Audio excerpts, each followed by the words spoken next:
președintelui organizației pentru că are cele mai multe răspunsuri și apoi o să vorbim și cu profesorii. So Fred, what is a slum and how is life in Kibera? Thank you. A slum is an informal settlement that O mahala este o așezare neformală, a place where people live for people who cannot be able to afford living in decent places. În acest loc locuiesc oameni care nu își permit ca să aibă o casă lor, să stea în altă parte. They have been given an option to live closer to the city by the government, but the government does not provide for the necessary things that they need, like the facilities that they need to be able to survive. Deci li s-a oferit această oportunitate de a locui mai aproape de oraș, ați văzut lângă Nairobi, dar în același timp guvernul nu le oferă niciun fel de ajutor ca ei să poată să supraviețuiască. So it's always in places that unreclaimed lands, places that cannot be used by the government, either near the railway line or somewhere along a riverbank, places that they cannot even be able to build houses. Pe aceste locuri, pe acest teren nu se poate construi altceva, guvernul nu îl poate folosi în propriul scop, deci este dat pentru aceste locuințe. So the government owns the land, but because the type of topography, they cannot be able to use that land for anything. Guvernul deține acest pământ, este proprietarul, dar nu poate să fie dat înspre construcție pentru alte scopuri. They allow people who are either jobless, people who do not have a good social standing in the city, coming from a country, they can be able to settle there, and then they can be able to provide cheap labor to the industries that are within oamenii the care city. vin din nordul țării și care nu pot să-și permită altceva, pot să locuiască acolo și sunt o forță de muncă în final. And so in most cases, it's as you've seen, is they are put up using a second-hand materials. They are just structures. They are not permanent buildings. Just structures that are used. They use either sticks, old iron sheets, things that are reusable. Some of them are plastic. Deci aceste locuințe nu sunt locuințe permanente, sunt folosite tot felul de materiale, lemn și plastic și altele pentru a încropi o locuință. And one of the reasons is because they cannot be able to afford to do good houses, but the second one is because the type of topography cannot be able to contain decent housing. Și pe de o parte, oamenii nu pot să-și permită aceste materiale de construcție, pe de altă parte, pământul nu are o topografie destul de bună ca să sprijinească o casă serioasă. And because it's supposed to be an informal settlement, it has to be as temporary as possible, so that when the government wants to claim that land for whatever reason, they can actually get the structures away and be able to put whatever they want to put in when they want Guvernul to. deține acest pământ în așa fel încât ori de câte ori are nevoie de o bucată de pământ de acolo din cadrul mahalalei să poată să elibereze, lucrul să fie eliberat ca să se construiască altceva sau să fie folosit. And so, because of the temporary nature of the structures, life also is as temporary as the structures look. Și la fel ca și clădirile care sunt temporare, la fel este și viața oamenilor de acolo. It is the slums run with the mentality that this is just a temporary place, so you are going to be here for a short time and then you move on to a better life sometime. Oamenii au această idee că vor sta acolo o perioadă scurtă, doar temporar, după care se vor muta în altă parte. And so people live with the notion every single day, hoping that one day they will wake up and life will improve or in whichever way, and they will come. It's almost like a dream, hoping that they will come out of that and start living their lives fully. Și în fiecare zi oamenii se gândesc, poate mâine mă voi trezi și viața va fi mai bună, poate voi scăpa de aici. Asta este ca și un fel de vis, dar care e ca și un vis. Yes, but the slums also is not just something that happened out of the blues. It's something that is very intentional. It's systematic evil from the government, and as I've mentioned before, it's where the government wants to keep a number of people who cannot think properly and who are poor, and they can then be able to provide two good things. They can be able to provide a political voting bloc, but they also can be able to provide cheap labor to the industries. Deci guvernul vrea ca să existe acolo o anumită populație, un număr de oameni, pe de o parte, pentru că este important ca să existe un anumit grup de oameni care sunt gata să voteze, deci în scopuri politice, și pe de altă parte au nevoie de mână de muncă ieftină. And so life in the slums is not very easy. Deci viața din slam nu este ușoară. It is not impossible, but it's not very easy because all the things that make life possible or easy are the things that the government intentionally does not provide to the people. Viața nu este ușoară, nu este chiar insuportabilă, dar nu este ușoară pentru că guvernul nu se ocupă de lucrurile care ar putea să facă viața oamenilor mai bună. They do not provide roads, they do not provide sewer system. Nu există o canalizare. They do not provide electricity, they do not provide water. Nu există apă. And by extension, now they do not even provide schools. Nici măcar un sistem școlar nu există. And so essentially, when you are put in a corner like that, then what you start struggling for is your personal survival for today, and you have no Când ajungi într-o astfel de situație, singurul lucru la care te gândești este supraviețuirea de zi cu zi. And so the life of the slum is complicated, but deci its life is there. Complicată, dar e viață, există. And yeah. And Kibera is one of them, as you mentioned. Kibera is doar una dintre aceste mahalale. Is one of the places that is really crowded in terms of the numbers of people. Și este o zonă suprapopulată. If you look at that video that we've watched, I think it was done in 2013-2014. Video pe care l-ați urmărit a fost făcut cândva prin 2013. And this is about 4 years later. Și cu 4 ani mai târziu. What happens in the slum is there is demographical growth. People grow in terms of numbers. A crescut numărul populației. But the physical space does not grow. Însă spațiul fizic nu a crescut. So when you do the census and you find today we have say 1 million people. Să zicem că acum am spune că există 1 milion de oameni. And we have two ways that the slum grows. Avem două modalități în care acest slum crește. The slum grows biologically from when people are giving birth and the families are getting large. Odată crește în mod natural prin nașterea de copii. But we also have a situation where we have the pull and push factors, things that are pushing people from the rural setting to come and settle in the city. Și de asemenea este o migrație din zonele rurale către oraș a oamenilor. And when they come to settle in the city, about 3/4 of the people who come to the city because they have problem in the rural areas end up in the slum. Cam 3/4 din oamenii care vin din zonele rurale către oraș pentru că au probleme, sfârșesc prin a locui în acest slum, în mahala. And therefore, if you are to come to Kibera now, 4 years after this was done, you'll find that it's even more crowded. E și mai mare înghesuială decât era atunci. And so the more you have more people in a small space, în același spațiu strâmt, the more the conditions get worse. Condițiile sunt mai rele. And a lot of diseases. And of course, there's a lot of tropical diseases in Africa, but when you have a lot of people staying in a small place, then the chances of multiple infections are very high. Sunt multe boli și deja sunt multe boli în Africa datorită climei, dar când pui atâția oameni la un loc, este o explozie de boli. Thank you.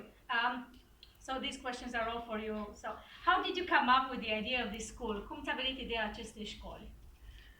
The idea of the school, as I've mentioned, that the happening of Kibera, the coming up of the Kibera slum was not something that happened overnight.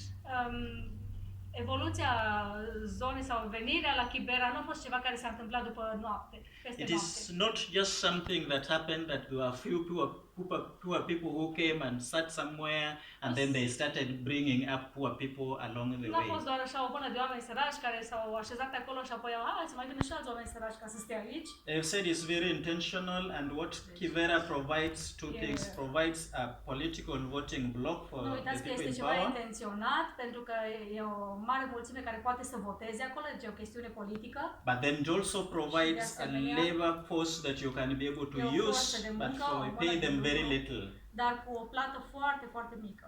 And so what came into mind is, if you look at, you walk into Kibera, you Dacă see intri a în number of Kibera, school-going children, Vezi o grămadă de școlari and if you look at them slightly ahead, they follow like in a decade or 10 years past the time that you are seeing them, you already see there is a problem. Dacă îi urmărești peste câțiva ani, vei vedea că deja sunt probleme acolo. Because if you have children who are Dacă ai 5 copii years, care au 5 ani, by the time they get to teenage, they are când 15 ajung years, să fie adolescenți, la 15 ani, and they have not gone to school, și n-au mers încă la școală, there you definitely know that their lives is bound to continue living in the știi slums. că viața lor este legată de slamul respectiv. Acolo va fi viața lor. And so the first thing was looking at when you want to do the slum upgrading for the people.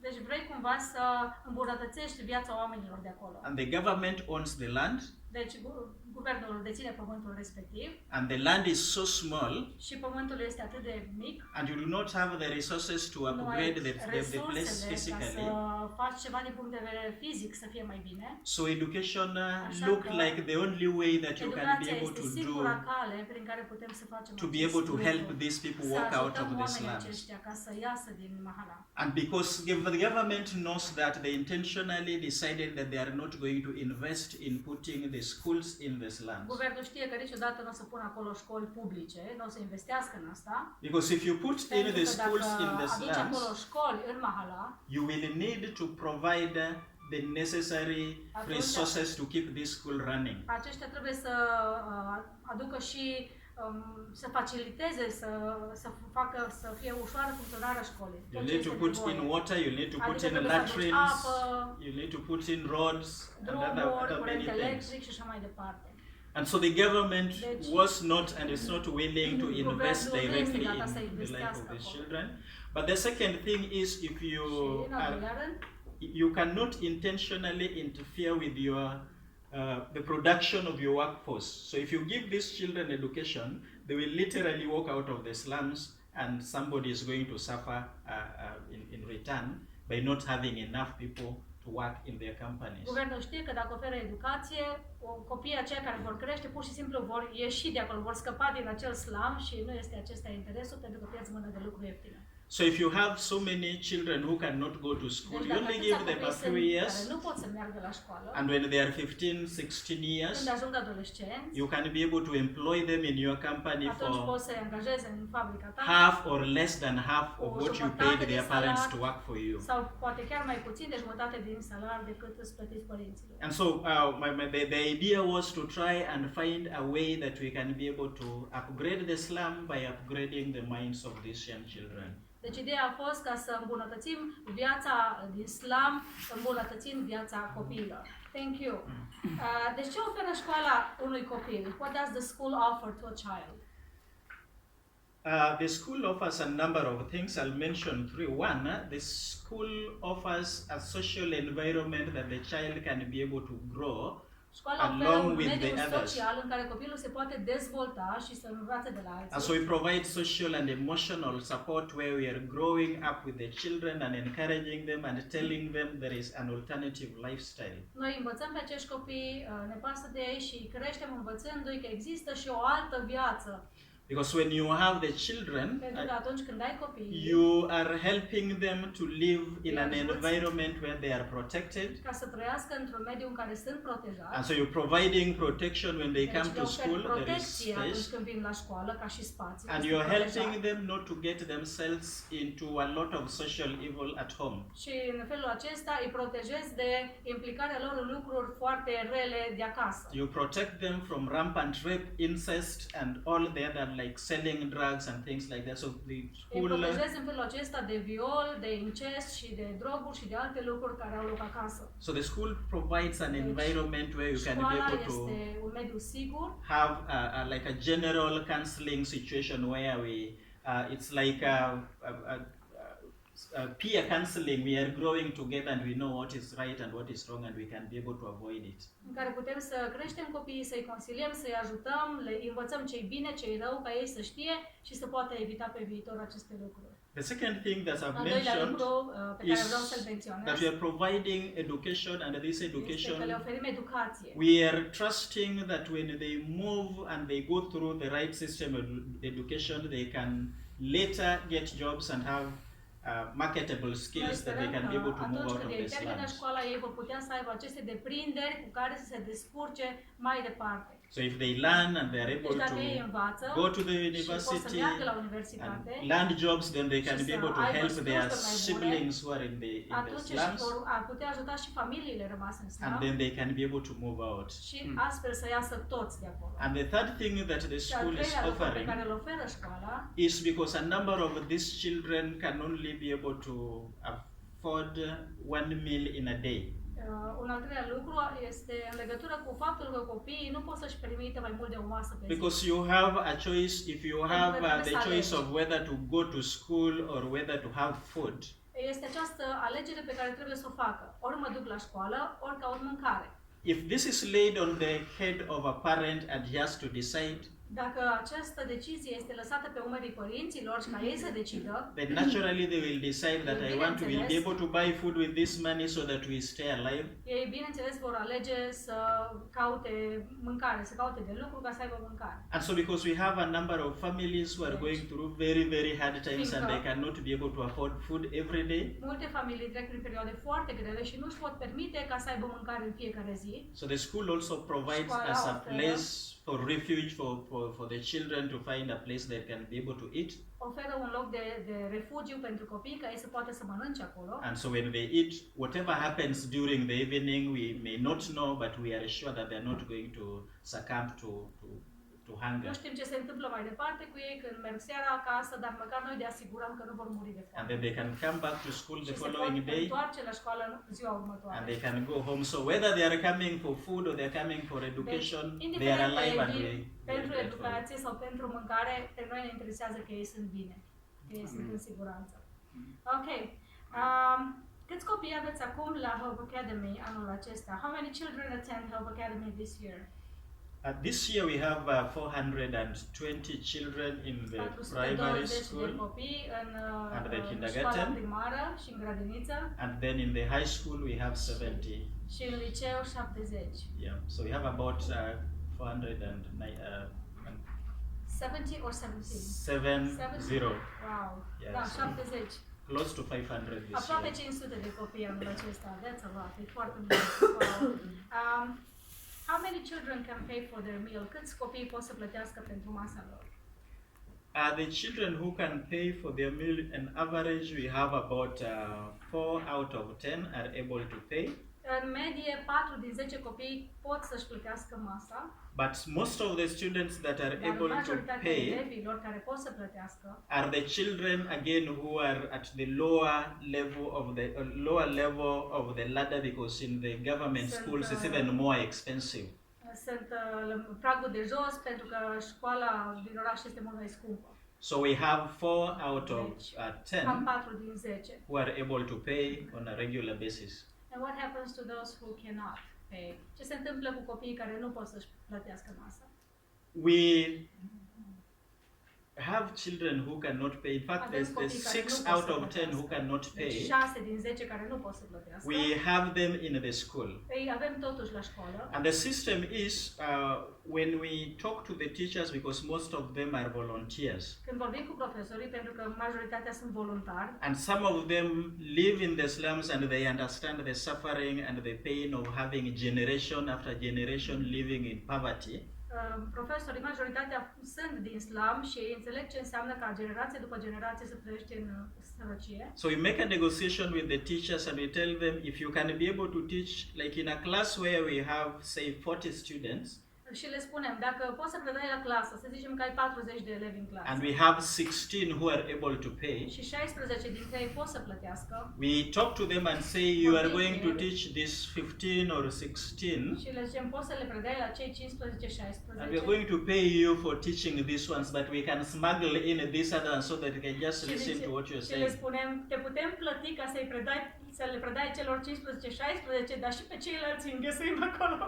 And so in your mind, and as you think towards the end of the month, you are seeing 20, but in the class they are sitting 40. Deci la finalul lunii zicem, da, am predat la 20 de copii, dar de fapt în clasă sunt 40. And so along the way, because then we have the other expense of the food. Și mai este și cheltuiala cu privire la mâncare. You cannot have children who because we have children who are as young as 3 years, Avem și 4 copii de years. 3-4 ani pe acolo. And if you have 20 in Și dacă ai kindergarten, Dacă ai 20 de copii la grădiniță, and 10 of them have paid money and 10 have not paid, 10 pot să plătească și 10 nu pot să plătească, you need a lot of courage to start picking the children from the line and tell him, ți-ar your trebui mother mult did curaj not ca să bring zici, money, na, you are out. tu Your plătești, mother, poți să stai, tu nu plătești, trebuie your să mother pleci. paid a little, so we'll Mama give ta you a a plătit mai little. puțin, deci o să dau mai puțin. So generally what we do is we tell Deci- them that what we have is what we are going to share. Ce facem de fapt este că le spunem, tot ce avem vom împărți. So all of them are able Așa că to toți eat. pot să mănânce împreună. The ration then depending on how money comes in, we reduce and we Și expand depending on rația how se money comes. micșorează sau crește în conformitate cu banii pe care îi primim. So the day we have enough money, we Deci increase the zilele ratio, în care avem mai mulți bani în con crește rația and de when things mâncare. are a bit hard, we reduce Și the când e ratio. mai greu, rația se But we micșorează, make sure that dar every ne one of asigurăm them că eats, fiecare copil mănâncă. because there is an emotional attachment to them if you remove a small child from the line, because their parents are not able to pay. Dar este ceva emoțional dacă ar fi să scoatem din rând un copil pentru că părinții nu pot să plătească. But also to mention this quickly on the passing, because we have a level that there are others who cannot be able to pay the total amount that we expect. Sunt alții care nu pot să plătească în totalitate prețul. So we encourage them Deci, to îi encourage the încurajăm, families, their parents, încurajăm părinților, if they can be able to pay even a little, dacă pot să plătească cât de puțin, and on a good day they find the whole amount. poate într-o zi bună fac rost de toți banii. Because the life in the slums is not permanent and people keep Viața în moving stat nu looking este for jobs. permanentă, tot timpul oamenii caută slujbe. So this month you have Deci a luna job asta you s-ar are putea doing, să ai o slujbă the next month you have nothing, and so we have to Luna keep the următoare să children n-ai balanced nimic. in the school. dar încercăm să ținem copiii în școală. Yeah. Thank you so much. The last one for you and then we move to your friends. Ultima întrebare pentru Fred. Pot să-și primească profesorii salariul în fiecare lună?